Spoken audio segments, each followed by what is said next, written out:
Hello and welcome to SEGA News Bits Extra. I'm Barry, and calling in from the Fantasy Zone, we have George. Hello, hello. What happened to my face?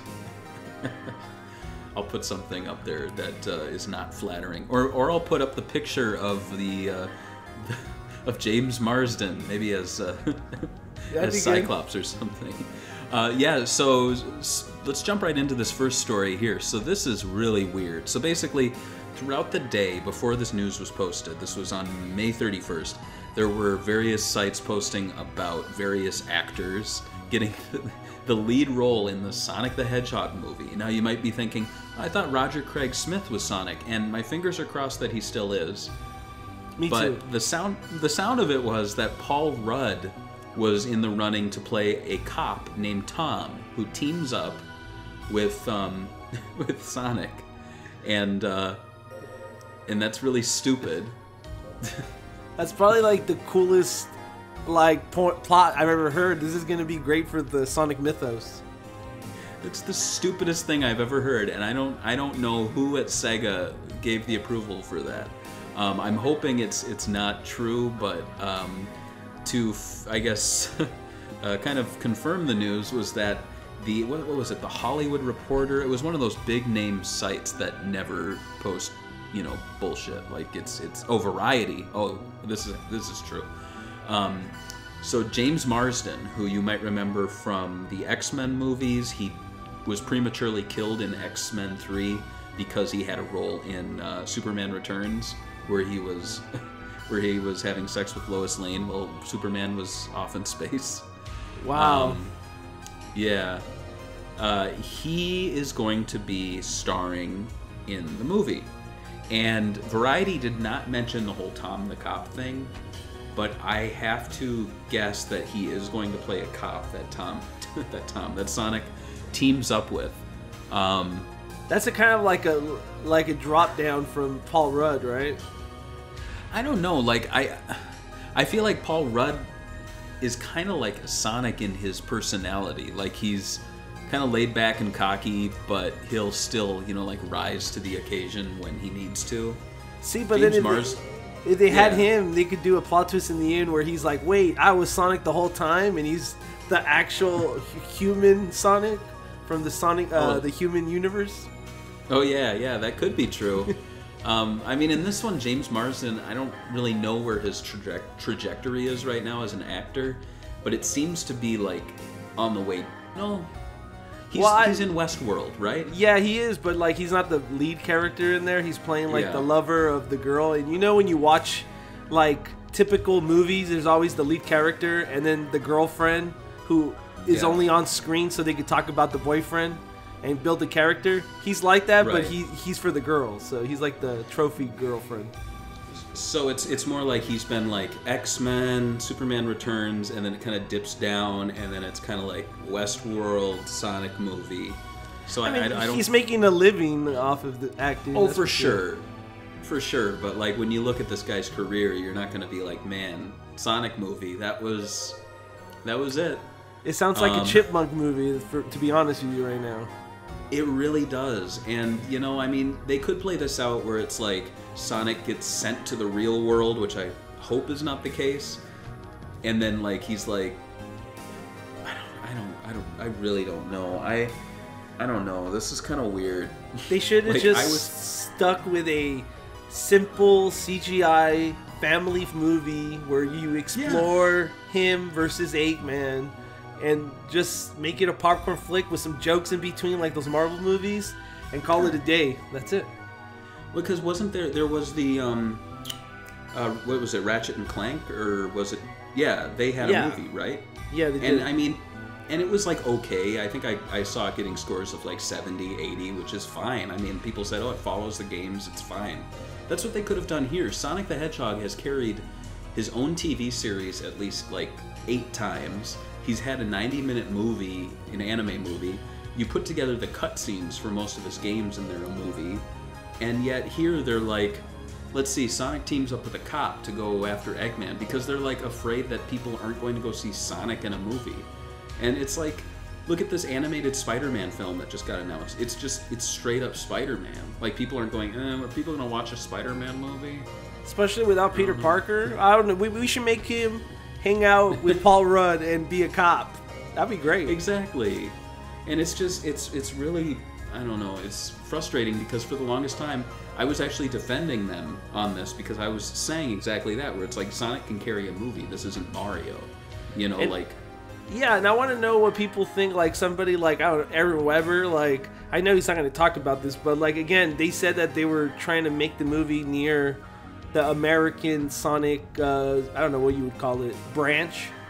And they're supposed to be talking about ideas. If him having Sonic team up with a cop is a good idea in his mind, I don't know. I think it's a little lost. And I think it's just Hollywood being Hollywood. I don't think he had that much power over it, obviously.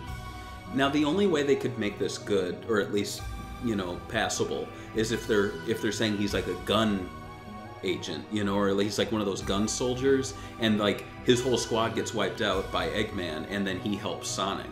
Like, that wouldn't be that bad.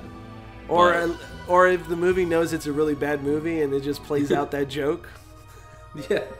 Well, here, I'm going to play a quick clip. I'm going to edit it in here, but I asked on Twitter for people to submit a line reading of Tom the Cop, and I only got one, but it's very good, so let's check it out. Wow, a talking hedgehog named Sonic? Now I've seen everything. I'm a rookie cop. How about we work together to take down Eggman? Did you see it? I just played it, but yeah, it was good, right? It was fantastic. Great, good. Let's move on to this next piece of news. So this one's a little timely. We have E3 coming up, and SEGA and Atlas have officially announced their lineup.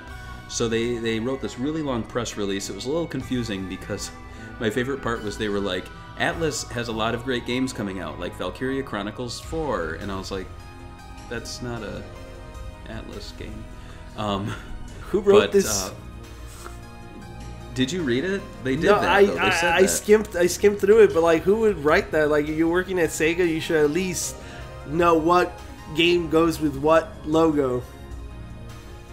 It's very weird because they keep talking about Atlas, but they don't get to the Atlas games until the bottom. So I don't know. Maybe it was just I read it wrong, but it seems phrased very weirdly. So anyway, so let's look at what they announced. So they announced that Total War 3 Kingdoms will be... this hasn't been revealed yet, right? Just the name? I think the name, and I think they showed off some artwork. Okay, so there's going to be gameplay presentations of that. Unfortunately, we don't really cover Total War that much on Sega Bits, mainly because we don't get the press releases. Well, that too. But we don't get the press releases for a lot of the Sega Europe PC stuff, so it's just like, oh, you know, but anyway, Valkyria Chronicles 4 is going to have a demo. Yakuza Kiwami 2 is going to have a very big demo from what I hear. Shining Resonance Refrain is going to have a demo, and I just submitted a thingy to get a review code for that, which I am assuming you'll want to do. I don't know. I mean, if I could, I'll do it. I'll see when it comes in. Yeah. And then Team Sonic Racing is going to be featuring never-before-seen content. On the Atlas side, we're going to have Catherine Full Body, which wasn't that kind of... that was causing some trouble, right? Like, people thought that it was the new girl was actually a guy? Yeah, like, she was a cross-dresser, and just because, like, she pulled her pants down and he had, like, this reaction, like, shocked or surprised. Okay. I mean, it could have been that he was just shocked that a woman would take her pants off in front of him. You know, it's maybe. Like, you know, shocking doesn't always mean that the person has a penis. Right. And I meant to be like, say, transgender. Sorry. Yeah. But yeah, that would be, I don't know.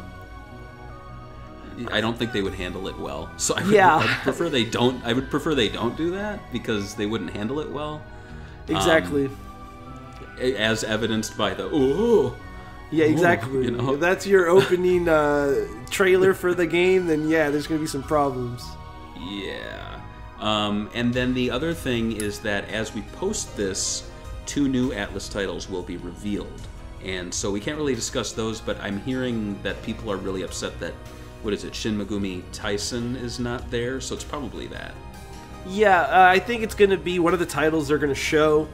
I think it's going to be that fantasy game that Studio Zero is working on. It's a new studio, and it's being led by people from the Persona 5 team, like the director and stuff. And they're going to be doing a fantasy game. So I think that's going to be one of them, in my opinion. And then the next one, I shit you not, I bet you it's going to be another re-release of Persona 5 with more content. Those are my theories for what's going to be there. Yeah, I could see that happening.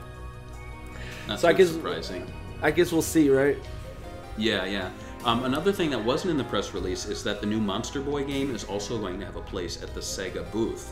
And we've got Bartman, one of our writers, is going to be checking that out. So we'll hear from him what he thinks of the game. It's like I don't know if it's closed door or if he's getting like an extended gameplay session, but he's going to get 30 minutes with the game and talk to some of the developers. So that's which one? Monster Boy and the Cursed Kingdom, I think. Oh, that's the one we did an interview, right? Yeah, it's coming out in September. We talked about it a long time ago, and then they did the art got a big refresh, I think, following the Wonder Boy remake. I think they were like, oh, we need to revise this. So it's cool that it's at the SEGA booth. It makes me wonder, do you think if Shenmue 3 like comes along like next year, do you think it would be at the SEGA booth? It'd be good to see it on the SEGA booth. And I wish that SEGA would probably like, flip the script and let them use SEGA franchises, IPs inside it. I think that'd be cool. Like with this Wonder Boy or Monster Man, whatever it is. Yeah. I don't know. They've changed it up so much. Any other thoughts you had about the E3 lineup before we close out? No, I think that's it. I'm excited to see what's the gameplay of the games. I think it sucks a little bit being a SEGA fan because a lot of these games, we already seen like the full game. Like you could go to YouTube right now and see all of Kiwami 2. So that kind of sucks for us. But I'm excited to see, I guess, Kingdom. I mean, I wish there was a surprise they had for us, like a new game like Atlas does. But that's my only complaint. Yeah. But apparently, and this is another thing we can cover here real quickly, is that it sounds like Creative Assembly is working on a first-person shooter. Have you heard about this? I've heard rumors about this, that like they're trying to get back into the console race or console market the way they did with Alien Isolation. Yeah, it's lead environment artist, new IP at Creative Assembly. It's a job listing. And it says the team behind Alien Isolation are exploring new frontiers with a brand new and exciting first-person tactical shooter IP. So, I hope, it's gonna be good. I'm hoping that it's good because I feel like Creative Assembly is one of those teams that are really, really talented at SEGA. It's one of the few AAA studios they have, and it's one of the Western studios that have the most talent in it. It just sucks that a lot of people can't get into the games because they're not really good at strategy games. So having a first-person shooter, more console-centric, that'd be cool. I think even older SEGA fans could appreciate that. Absolutely, and I'm sure we'll probably see it at E3 2019. But this lineup looks really great. PC games, some sequels for some beloved franchises. Sonic's there, but in a racing capacity, which is I think always great. And Atlas is I feel like in past years Atlas had a stronger presence than SEGA, but this year I like the amount of Atlas. It looks like they're playing second fiddle to SEGA, which is nice this year. So all in all, I'm excited for it, and who knows, maybe if you want to jump on our Discord, we might have some chat going, maybe some voice chat during some of the presentations. I'd love to sit down and watch one of them with you guys and just chat or type. So yeah, that's it. All right, see you next week. Bye.